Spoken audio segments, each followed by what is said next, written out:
Ciao ragazzi, qui Marchettino e diamo subito inizio alla prova speciale.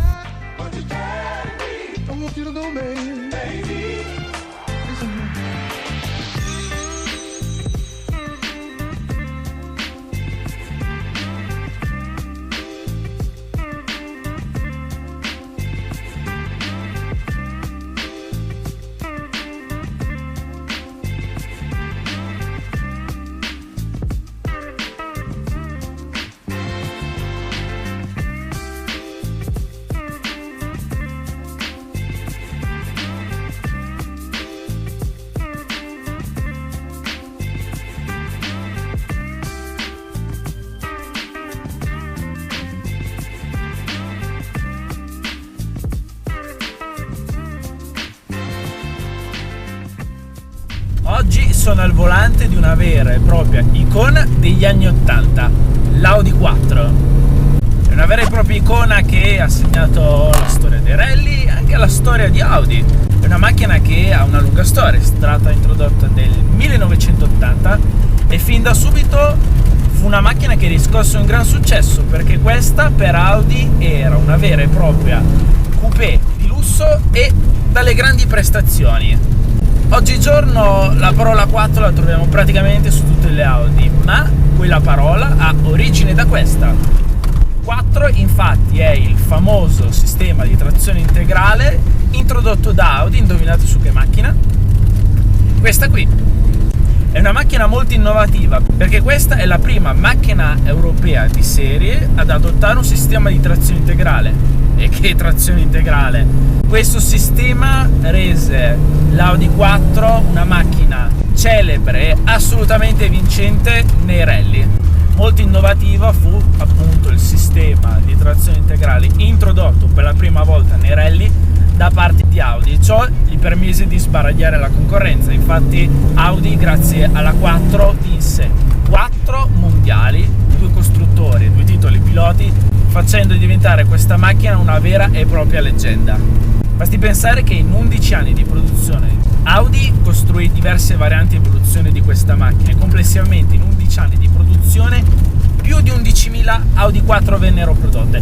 Questa che sto guidando è un esemplare del 1982, è una prima serie e il motore è un 10 valvole e questo per l'appunto, essendo 10 valvole, è il motore che permise all'Audi 4 di vincere i mondiali. Davanti abbiamo una turbina KKK che arriva fino a 0.8 bar, non ha un picco così alto e la potenza che sviluppa è 200 cavalli e 285 Nm di coppia. È un motore vecchia scuola, il che significa che praticamente fino a 3500 giri la turbina è morta e poi tutto d'un colpo senti arrivare la potenza in modo brusco e qui arriva più o meno fino a 6500 giri. E il sound, mamma mia, io adoro questo 5 cilindri.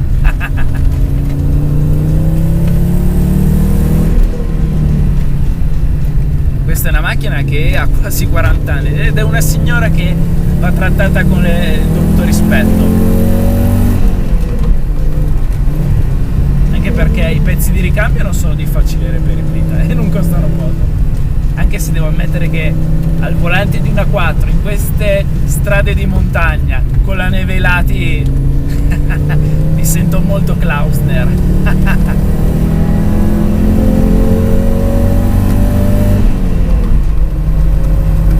Questo sistema di trazione integrale tiene questa macchina letteralmente incollata all'asfalto, anche perché la ripartizione di potenza è 50-50 e in condizioni ancora più avverse questa macchina va praticamente ovunque grazie alla possibilità di scegliere tra diversi blocchi del differenziale, cose che praticamente sulle macchine odierne non troviamo più.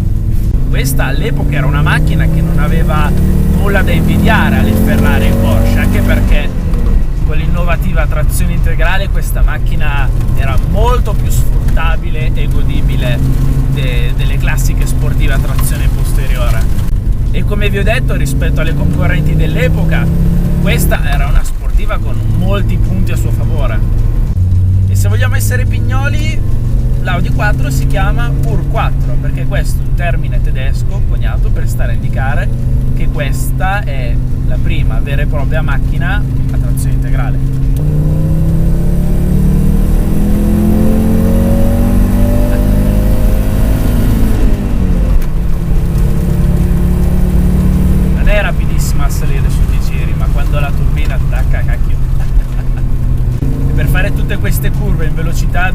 praticamente bisogna tenerla sempre a giri alti per avere la turbina in pressione.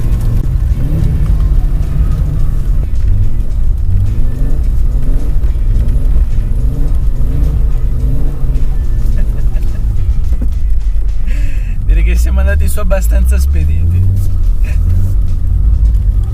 Questa macchina monta gomme estive, ma insieme a questo sistema di trazione integrale è come se nulla potesse fermarla. Qui controlli elettronici praticamente non ne abbiamo, niente di controllo di trazione, niente ABS.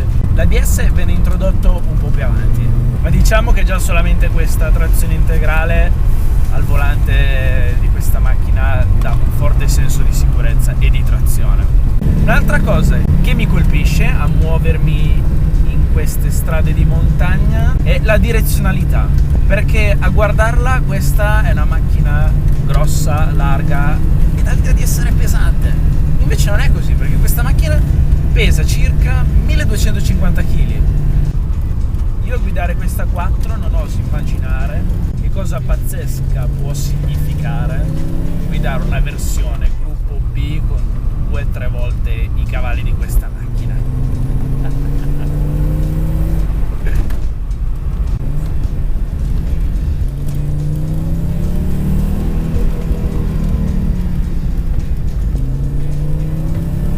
All'epoca era una macchina dalle alte prestazioni, faceva 0 a 100 in circa 6 secondi e 9, con una velocità di punta di circa 220 km/h. Praticamente sono le prestazioni odierne di una 500 Abarth, ma questa all'epoca era una macchina che dava la paga a tante sportive ben più costose e blasonate.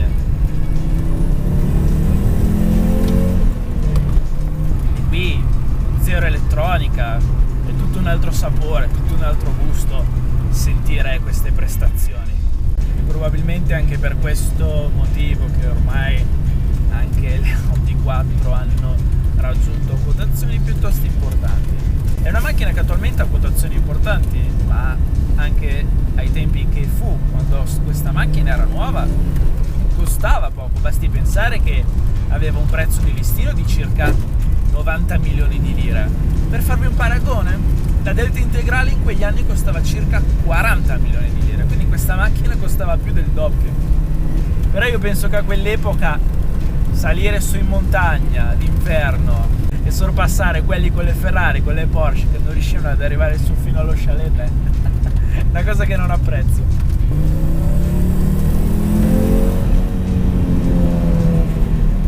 Qui c'è un tornante, un destra 2, purtroppo no, il proprietario mi ha detto che non posso usare la leva, quindi devo farla tranquillo.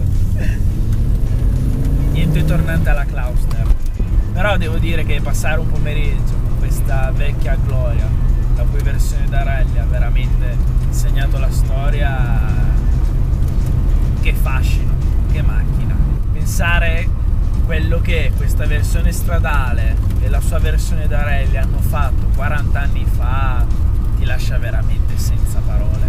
Beh ragazzi, la prova speciale è finita. Se vi è piaciuto questo video mettete like, iscrivetevi al canale se siete ancora fatto e come sempre grazie per la visione.